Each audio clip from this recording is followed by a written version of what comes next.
ខួរក្បាលយើងមិនមែនជាធុងសម្រាប់ដាក់សម្រាមនោះឡើយជាការពិតណាស់ពិភពលោកយើងមួយនេះបានបង្កើតគ្រប់អ្វីៗទាំងអស់ឲ្យរស់រានមានជីវិតមិនថារុក្ខជាតិសត្វរួមទាំងមនុស្សផងដែរដែលមានរូបរាងកាយល្អគ្រប់លក្ខណៈស្អាត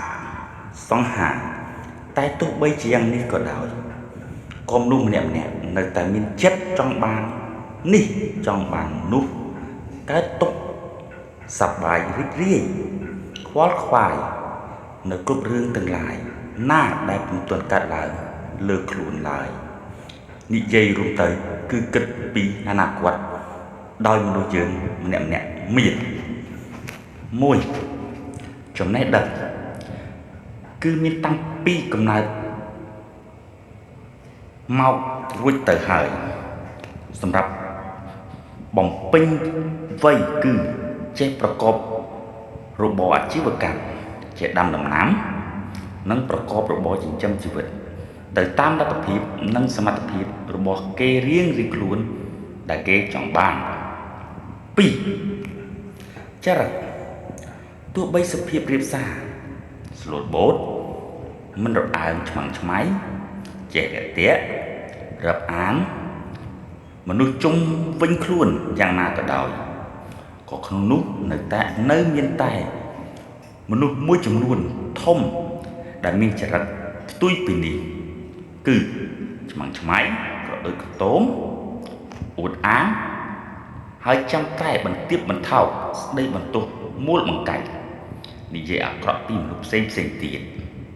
ដោយសារតែមានចិត្តគ្នានេះគេឯងតែសូមយើងចងចាំថាអំពើល្អដែលយើងសន្សំមកពីមុនគឺមិនសាបសូន្យទៅណាឡើយគឺចាំជួយយើងវិញជានិច្ចហេតុដូចនេះហើយ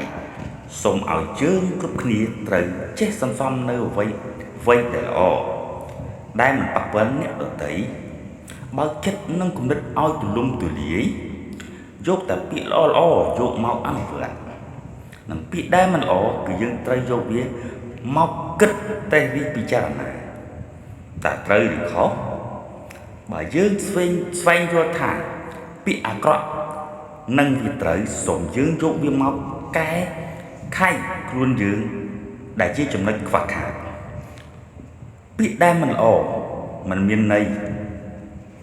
មិនមានប្រយោជន៍គឺយើងកុំយកមកដាក់ក្នុងខួរក្បាលយើងត្រូវចេះបំភ្លេចវាចោលចាត់ទុកថាមិនបានស្ដាប់ឮព្រោះខួរក្បាលយើងមិនមែនជាធុងសម្រាប់ទុកនៅរបស់ដែលឥតប្រយោជន៍នោះឡើយយ៉ាងណាដែរបងប្អូនពីខ្ញុំបាទមាសវិសាល